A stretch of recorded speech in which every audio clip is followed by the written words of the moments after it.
Olá, meu amigo, minha amiga, seja muito bem-vindo a mais um vídeo aqui do nosso canal. Esse é o vídeo número 2 do dia, tá? O vídeo do meio-dia. Espero que seu domingo seja abençoado, sua mesa farta e repleta de bênçãos. Nesse vídeo de hoje, a gente vai falar sobre coisas importantes, tá? A gente vai falar sobre uma coisa muito boa, que foi a decisão do PGR, mas a gente vai falar sobre uma coisa grave também, que são os navios de guerra iranianos na costa brasileira. Você vai entender o quanto isso é grave, tá? Também a gente vai falar um pouquinho sobre a questão da situação vivida pelas mulheres que foram presas lá nos eventos do dia 8 de janeiro em Brasília. A situação está grave, tá? Então, muita atenção nessa hora e eu espero que você consiga sintetizar todas as informações que a gente vem passando para você. Para você se situar, tá? Hoje é dia 29 de janeiro, tá? Esse é o segundo vídeo do dia. Bora começar? Vamos lá. Só lembrando, nossa meta agora é 1.300.000 seguidores, tá? Se você puder, se inscreve se é novo no canal. O PGR defende que o STF arquive os pedidos contra a posse de deputados bolsonaristas. Ontem, uma matéria singela e até um tanto quanto temerosa, do que deu para perceber, deu um parágrafozinho do CNN, trouxe essa boa informação. Por que boa informação? Eu sou um legalista, eu sou um advogado que briga muito para que o Estado democrático de direito seja observado, que a democracia seja preservada. E a gente não pode admitir que ações no judiciário sejam utilizadas para perseguir pessoas. Um grupo de advogados do PT, o grupo Prerrogativas, entrou com uma ação meramente, sabe assim, política, pedindo a suspensão da posse de 11 parlamentares, em sua maioria 10 do PL e mais um de um outro partido também de direita. Essa ação foi impetrada para Alexandre de Moraes. Dentro da sua atribuição, o Alexandre de Moraes seguia ou ele arquivava o processo. Ele seguiu e a praxe que se tem que fazer é encaminhar ao PGR. O PGR é o dono da ação. Esse é o procedimento correto. E o PGR vai decidir. Ele vai dar o parecer se ele continua ou se ele arquiva a ação. O que vem acontecendo em algumas decisões, em algumas demandas, Alexandre de Moraes não tinha feito isso. Simplesmente deixou o PGR de lado. Inclusive, com relação ao Anderson Torres, o PGR fez audiência de custódia, o Alexandre de Moraes fez audiência de custódia e nem chamou o PGR. Isso aí viola o processo legal. E agora, nessa ação, ele mandou para o PGR fazendo da forma que deveria ser, de praxe. E aqui o Estado de Minas traz maiores detalhes, maiores declarações, porque o PGR foi lúcido e falou que não cabe ao STF interferir nas decisões de ética da Câmara dos Deputados e do Senado. Ou seja, você entende aqui que a Procuradoria-Geral da República deu um puxão de orelha no STF e falou: olha, vocês estão violando competências da Câmara e do Senado. Isso aqui não é assunto nosso. Isso aqui mostra que, assim, ali dentro do sistema ainda tem pessoas que prezam pela imparcialidade, tá? Então, a Procuradoria-Geral da República defendeu ontem, no sábado, que o Supremo Tribunal Federal arquive um pedido feito por um grupo de advogados para que o tribunal suspenda a posse de alguns deputados bolsonaristas. Ou seja, ele pediu o arquivamento. No documento, o subprocurador-geral da República, Carlos Frederico Santos, parabéns, Carlos, tá? Dr. Carlos Frederico Santos, que diz que eventual análise da conduta dos parlamentares cabe ao Conselho de Ética da Câmara. Ou seja, talvez aqui caia-se por terra e acabe essa perseguição do judiciário a um espectro político avesso àquele do judiciário. Coisa que é absurdo. O judiciário brasileiro não deveria ter espectro político. Eu vou pedir a você que, na hora que terminar esse vídeo, se você não assistiu, Você vai voltar no vídeo 1 de hoje, o vídeo das 9 horas. Lá tem informações importantíssimas para você entender um pouco mais sobre a atuação política do judiciário. Bom, mas agora eu vou trazer para vocês outro ponto, outro tema. Vou fugir totalmente o segmento agora e vou para um assunto gravíssimo.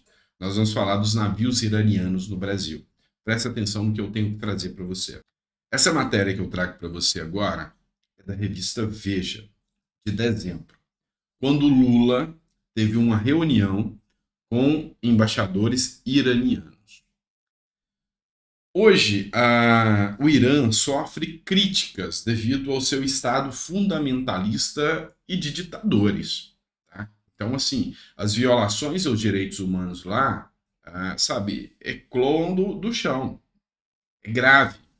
Mas uma relação, conturbada e uma aproximação do Lula com o governo do Irã chama atenção. O deputado José Guimarães esteve nessa quarta-feira em reunião com o embaixador islâmico que enfrenta uma onda recente de protestos. Tá? Isso aqui aconteceu 21 de dezembro de 2022, depois de Lula eleito. Tá? Depois de Lula eleito. Crédito da matéria é da Veja. Poder 360 também traz outro ponto aqui. O Irã tem esperança de relação melhor com Lula, foi o que disse o embaixador. Hossein Garibi, alguma coisa assim, afirma que durante os anos de Bolsonaro houve diálogo limitado e que espera avanços com o petista. Embora o fundamentalismo iraniano seja diferente do fundamentalismo da ação, né, dos ditadores aqui da Venezuela, da Nicarágua, de Cuba, que o Lula tem muito alinhamento, Lula mostrou similaridade no diálogo com o Irã. Tá? Mas o que isso implica? Agora, entra no ponto mais grave aqui do nosso vídeo, que é uma matéria da Gazeta do Povo. Provocação aos Estados Unidos. Navios de guerra iranianos passarão pelo Brasil. Tá? O que está acontecendo? Um grupo de navios, tá? Bombardeiros, porta-aviões iranianos, estão indo para a costa do Panamá, tá? Lá no canal do Panamá, na verdade. E lá eles procuram fazer testes militares. Qual é o alinhamento do Irã? O Irã, em alinhamento com China e Rússia, pretende montar uma base fortalecendo o seu poderio militar aqui na América Central. E nisso ele já estabeleceu diálogos com alguns países não tão democráticos, como por exemplo a Venezuela, Cuba e Nicarágua. E Brasil. Pois é, essa reunião com o Brasil permitiu que os navios iranianos passem em nossa costa. Inclusive, fiquem atracados aqui até chegar lá no canal do Panamá, para fazer testes militares. Isso aqui soa totalmente como uma afronta e ofensa aos Estados Unidos. É uma provocação grave. Um navio iraniano está passando pela nossa costa com o aval de Lula para se estabelecer no canal do Panamá, inclusive fazendo porto aqui no Brasil. A grande questão agora é até onde isso vai prejudicar. Tem uma questão de ideologia aqui? Tem. Então, a gente viu no começo do ano, e muita gente achou que era bravata, as falas do Maduro de que vão construir um grande bloco latino, americano, sul-americano e caribenho, liderados por Lula e pelos irmãos grandes, que é a China e a Rússia. E o Irã vem em alinhamento com a China e a Rússia. Essa matéria é preocupante.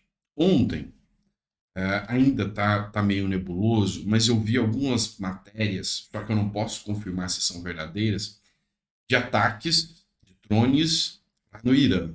Ou seja, é um começo de guerra, um pé de guerra grande. Tá? Também, e aqui eu não vou entrar em maiores detalhes, Lula vetou e recusou enviar um pouco do nosso material bélico para a Ucrânia. Tá? Por quê? Porque se ele manda material para a Ucrânia, ele está confrontando diretamente a Rússia e a China. Então, Lula recusou. Até onde vai essa questão da, da, das intenções militares, das intenções do poderio militar de Lula com esses países, a gente não sabe ao certo. Mas a antena, qualquer um que, sabe, entende um pouco de geopolítica, tem que ficar com a antena ligada sobre o que são os verdadeiros interesses deles. Tá bom? Vamos lá. Perdão. Eu preciso trazer um ponto aqui para vocês. Tá? Eu preciso que você, que me assiste, comece a abrir a sua mente. Eu estou começando a fazer isso aqui com você, tá? Porque, vamos ser sinceros, existiam muitas pessoas que radicalizaram, extremistas. Eu não assisto nada de outra mídia. Teve uma pessoa que colocou um comentário essa semana. Não olhe mídia de esquerda, sua estrela no peito. É do Capitão América, tá? Só para deixar claro para vocês, tá? Será que eu vou ter que provar de novo? É Capitão América, tá? Mas, o que eu quero mostrar para vocês? Tá? Comecem a abrir os horizontes de visão para poder ter margem para debate e diálogo, tá? Para não se passar por um verdadeiro idiota que não consegue ter argumentos na discussão, porque você tem que conhecer. Por que eu estou falando isso? Revista Fórum é uma revista de esquerda. Mas olha isso. Se você não tem muito mais argumento ao falar, olha, está acontecendo violações aos direitos humanos. Mas você é de direita. Não, mas é a própria esquerda que está legal. Fotos, o inferno na Terra. E aqui eu estou dando parabéns para a revista Fórum. E isso seria um jornalismo independente. Tá? Isso sim. Fotos, inferno na Terra. A humilhante situação das golpistas em prisão do Distrito Federal. Fazer necessidades fisiológicas em público. Banho usando sacola de supermercado. Usar lençol porque não há roupas. Detentas bolsonaristas têm cotidiano desesperador. Lógico, são de esquerda. Mas aqui mostra a coerência. Eles estão denunciando a falta de direitos humanos desse governo contra alguém do espectro político contrário. Ou seja, tem gente acendendo a luz falando, opa, começou a violar o processo legal, começou a violar os direitos humanos, a gente está indo para um lugar errado. Isso aqui, basta ser inteligente, não tem que ser de direita ou de esquerda, não. É isso que eu estou tentando explicar para você. Revista Fórum, fotos do inferno na Terra, a humilhante situação das golpistas em prisão do Distrito Federal. Aqui a situação onde elas estão. Um relatório produzido pela Defensoria Pública da União sobre as condições em que estão presos os bolsonaristas envolvidos nos atos que destruíram a sede dos três poderes em Brasília no dia 8 desse mês e dos que participavam no acampamento do QG do Exército, revela que há uma grande diferença entre o tratamento dado a homens e mulheres que seguem detidos nas penitenciárias. Elas vêm recebendo tratamento muito mais desumano e sem direitos mínimos, se comparadas a outros.